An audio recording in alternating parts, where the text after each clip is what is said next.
My beloved mortals and fledglings in this channel, thank you so much for being here. I am Gabriella, the Vampire Tarot Reader for Gabriella's Vampire Tarot. For today, I'm going to be talking a bit about the new moon in Scorpio. Today is November 1st, 2024. And so, yeah, what we know about Scorpio is it's a fixed sign. It's about, one of the darkest moments in our the calendar years and stuff like that, because if you guys have already hit the new winter hours, where you gain an hour and stuff like that.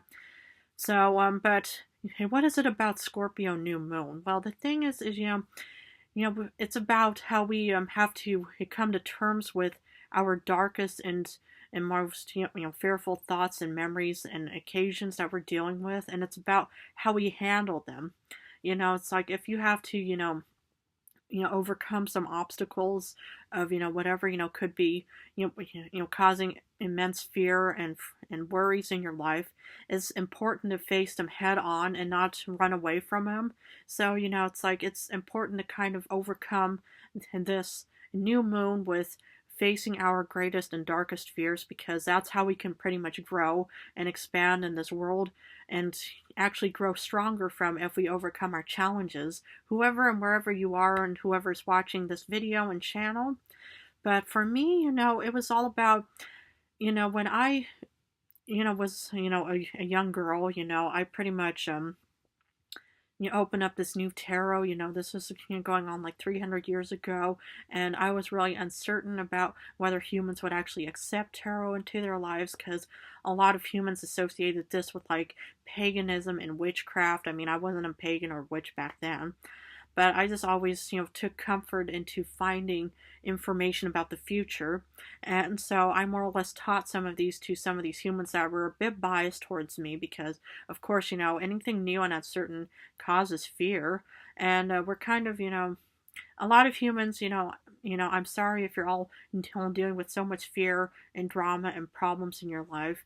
And I really hope that you're overcoming these horrible moments and fearful moments in your life, because it's like, it's good to kind of, not let yourself be, run off because of some occasion that may, come across as being very negative. I mean, if it's too negative, if it's life-threatening, don't do it.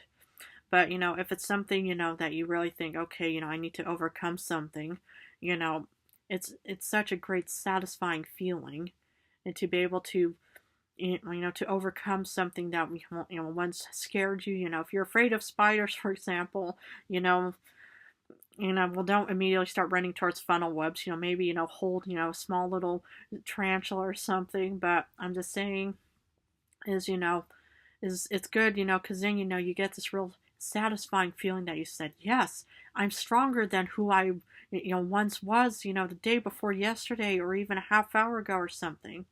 And so, yeah, that's kind of what I, want to, sort of add, and share with you, is just to be able to overcome, some of your darkest moments and stuff like that. And, yeah, it's like when I even, started this, this, this video channel, or even, meeting, the human that is actually, more or less my human, that was kind of scary. It's like, yeah, when I actually started tarot readers, or being a tarot reader again, he came in, one evening, and I thought, oh my goodness, it's going to be the same vampire again. But no, it wasn't a vampire.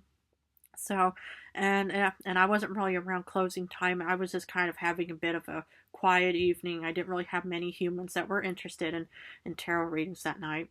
And he just kind of looked around, and I was just kind of feeling a bit skeptical, because I thought, this is kind of having a deja vu kind of moment, where you think, what could actually go wrong now? But I was, my fears at that moment were all just spiked up, because I thought, oh goodness, what if, this person, means to do me harm? What if he knows that I'm a vampire? I mean, whenever I meet humans, I always just kind of give them a closed smile, like, And if I do sort of talk, I sort of, just, have my hand covered over my mouth, or, I just kind of look the other way, sort of, so people are not immediately drawn to my fangs and stuff like that. But this guy, he, took interest, and he, saw all these vampire, like, cards and stuff like that, before he got me the new one. But I already had this other vampire deck, and he was actually really interested in vampires. And, Dracula was one of his favorite. He even loved some of, these other vampire stories. What was it, like Twilight or something? But whatever it was, or even, goodness, some of these other vampires I don't really know all too well. Crazy. But, so, and well, the moment he and I, we locked eyes, he just really probably thought, ooh, and this woman is mysterious, because he just would not, he wouldn't leave in the sense, I mean, I didn't want to, send him away, but he was just kind of enthralled by the whole new, aspect, demeanor of what the store was about. And he even told me, he said it would be really nice to come across a vampire someday. And I just kind of chuckled, I just went, hee hee hee, I just, and, and at a certain point he kept asking me, saying, are you sick or something? Do you have, or something? Because you keep holding your hand in front of your face or your mouth. And I was like, no, no, no. I mean, I just said, I was kind of avoiding him and stuff like that. And then he looked at, everything, like my nails and stuff like that. And he just kind of thought, wow, I wonder if this person's a vampire and stuff like that. And so then, later on, he came back like maybe a week later or something. And he pretty much, just kept going on. He was showing me some of these books that he's read about vampires and myths and legends about it. I mean, and he was, telling me about, the state of New Orleans and how it's actually quite beautiful. It's like, it's different than how the media presents it and stuff like that. I think he only went there like maybe once or twice in his life, and he loved Mardi Gras and stuff like that. And then he was going on about some of the legends of the Casket Girls and the Count of Saint Germain and stuff like that, and a couple other the Blood Brothers and a couple other stories. And I was just kind of thinking, oh, okay. And then I was just kind of sort of hinting, saying, if you did meet a vampire, would you be accepting of a vampire? And he just kind of smiled, and he said, of course I would. But I wasn't fully convinced by how he said that. I thought, okay, this person is obviously just baiting me, or he wants something, or maybe he even knows about something. But anyway, but I thought, no, it's like, I thought, no, this person or this kid at the time, okay, everybody's kids to me, but this kid at the time, he's not ready to know about who I am. So I was just kind of getting a bit frustrated, and my fears started, showing more and more. And so it wasn't until, when I think it was probably one morning he came by my shop, but I had it closed. And I was just kind of, no, I was back home. But then I realized that I forgot my my goblet, because normally I don't drink in front of humans. And so then, it's like he sort of, saw, maybe some, red droplets or something around it or something. I don't know. I'm usually very, careful with, how I, will I leave everything behind, but maybe I wasn't careful that time. And so then he came back again, and he just said, I know what you are. And suddenly, my fear really peaked, and so, I walked by him, I closed the door, I closed, or I turned the close sign, and I just kind of nudged him towards, the back of the store area or the room area, and I just asked him, I said, what do you mean? And I was kind of, maybe I had already, darkness in my eyes, maybe a bit of anger. And he said, you're a vampire. And I was just thinking, okay, what happened? How did I wrap myself up? Why was I being not so careful? And so then, anyway, he offered me this kind of trinket kind of thing. And he said, give me your hand. And I was like, what is it? And he said, it's silver. And I was like, no. And he said, well, if you're not a vampire, you would accept this gift as, for friendship. And I said, I'm not going to take it because it'll probably, And then I stopped in my mid-sentence, and he said, "It will probably what?" Then I thought, okay, how can I get out of this situation without even, anything bad happening? And I just kind of leaned against, the table where I present my cards, and I said, what if I was a vampire? How would you feel? And he said, I don't know. I mean, I love them, he said. I think they're great, mythological creatures. And I said, but how would you feel if I was a vampire? Wouldn't you be some kind of, a bit afraid? Are you going to start screaming and telling other humans about me? And he said, no. And I said, well, I'm not convinced. I've seen you a couple times in the store, and well, the fact, well, what made you draw conclusions that I'm a vampire? And he said, Chalice, the fact that you keep, covering your mouth, you look away, you're just kind of, you have this vibe about you, he said, a vibe. And I was like, what is a vibe? And he said, some kind of energy about you that just kind of just draws out this mysteriousness about you. And I was thinking, how am I going to get out of the situation? Can I trust this person? Can I trust anything what happened? So, I actually, took him over, on that evening, the same evening, he approached. I said, okay, well, why don't you come over to my place? And I want to just kind of tell you a bit about what's going on. And so he was like, okay.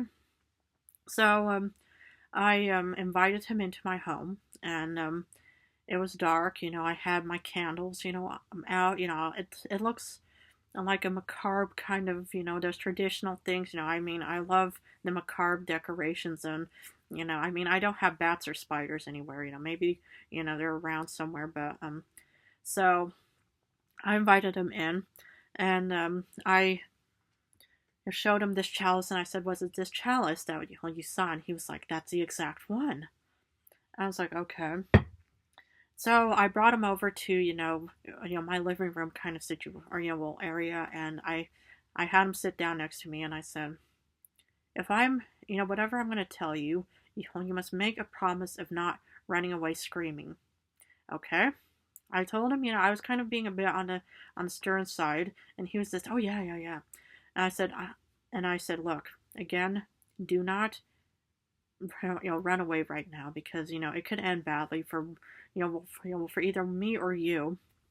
So he was like, oh, absolutely. So then I thought, okay, I'm gonna overcome this and just say, okay, what can I do about this? So I said, yes, I am a vampire. He was like, I knew it. And I just remember how excited he got, and I was just thinking, this kid is crazy. Why is he so happy? You're sitting next to this monster, okay, I know, I may look beautiful and stuff like that, but goodness, it's like, to be so excited about something like that. And I was just kind of taken aback. I was thinking, you knew? From all of those little red flags, maybe? And he was like, no, but there's something about you, it's like you could really, everything, your readings are beautiful. Everything about, you is so beautiful. And I was thinking, oh, okay, he's just kind of, scratching me behind the ears, But, I said, but are you going to tell other humans about me? And he was like, no. And I said, well, I can't really be, I can't, take any risks right now, I said, if you know about me, I cannot let you leave right now. And he said, well, I would like to, be able to go home sometime. And I was like, well, I said, for now, since you know who I am, I cannot let you go right now. I said, you're going to have to stay until, I feel comfortable about, you leaving and stuff like that. So anyway, he's, been with me for like maybe, let's say, oh goodness, the time does fly. Maybe he's been with me for like maybe 30 some years or something. He was like maybe a teenager at the time. But I don't really know anything about this kid. He looked like he was a teenager. He could have also been like in his 20s or 30s for all I know. But anyway, he's actually just been with me for all this time. He made a blood oath to me, just, that, I mean, a blood oath in the sense that he just only made a small little cut on his finger, and he just, offered it to me. I accepted it, and I said, but now you are not allowed to tell anyone about who I am. And you just have to go about your daily life. You can see your family and friends, but always come back to me. And he'll just say, that you're already in a relationship with someone. And or even if you are in a relationship, always come back to me. I cannot have any, you know, stories and news going on about how there's probably an ancient vampire in modern day. So, but anyway, he's been with me. So actually, I've managed to overcome my fears of being able to share who I am with the outside world. Though I'm not really ready, though, we are kind of hinting towards, ideas on maybe traveling someday to be able to present beautiful tarot readers to all you humans out there. So, but anyway, I was able to overcome my fear. And so I hope that maybe in the days to come, you guys can overcome your fear somehow. And I should probably be drinking real soon. Goodness. Goodness, goodness, goodness. But anyway, I just want to let you guys know the kid is still happy living and just enjoying life. But I'm not going to say anything about who he is. I'm not going to have him share any information. But I just wanted to let you guys know that I was able to overcome my fears. So let's see how you guys are able to overcome your fears, especially the day after All Hallows Eve. Anyway, I just want to thank you guys so much for supporting me, my channel. You guys are amazing. I love you all incredibly. And maybe I might see you guys doing one of these live readings in person someday. So I love you all incredibly.